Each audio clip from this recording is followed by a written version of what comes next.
देवराज सेव्यमान पावनाङ्घ्रि पङ्कजम् व्यालयज्ञसूत्रमिन्दुशेखरम् कृपाकरम् नारदादियोगि वृन्दवन्दितम् दिगम्बरम् काशिकापुराधिनाथ कालभैरवम् भजे। भानुकोटिभास्वरम् भवाब्दितारकम् परम् नीलकण्ठमीप्सितादायकम् त्रिलोचनम् कालकालमम्बुजाक्षमक्षशूलमक्षरम् काशिकापुराधिनाथ कालभैरवम् भजे। शूलकङ्कपाशदण्डपाणिमादिकारणम् श्यामकायमादिदेवमक्षरम् निरामयम् भीमविक्रमम् प्रभुम् विचित्रताण्डवप्रियम् काशिकापुराधिनाथ कालभैरवम् भजे। भुक्तिमुक्तिदायकम् प्रशस्तचारु विग्रहम् भक्तवत्सलम् स्थितम् समस्तलोकविग्रहम् विनिक्वनन्मनोज्ञहेम किङ्किणीलसत्कटिम् काशिकापुराधिनाथ कालभैरवम् भजे।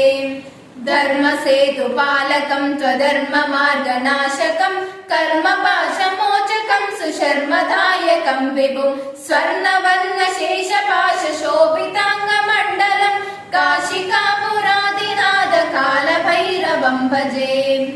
रत्नपादुका प्रभाभिरामपादयुग्मकम् नित्यमद्वितीयमिष्टदैवतम् निरञ्जनम् मृत्युतर्पणाशनम् करालद्रंष्टमोक्षणम् काशिकापुराधिनाथ कालभैरवम् भजे।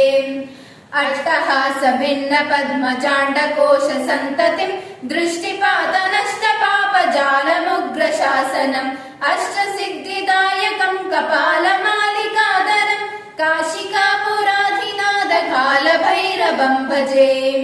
भूतसङ्गनायकम् विशालकीर्तिदायकम् काशीवासि लोकपुण्यपापशोधकम् विभुम् नीतिमार्गकोविदम् पुरातनम् जगत्पतिम् काशिकापुराधिनाथ कालभैरवम् भजे। कालभैरवाष्टकम् पठन्ति ये मनोहरम् ज्ञानमुक्तिसाधकम् विचित्रपुण्यवर्धनम् शोकमोहदैन्यलोभकोपतापनाशनम् ते प्रयान्ति कालभैरवाङ्घ्रिसन्निधिम् ध्रुवम् काशिकापुराधिनाथ कालभैरवम् भजे। काशिकापुराधिनाथ कालभैरवम् भजे। काशिकापुराधिनाथ कालभैरवम् भजे।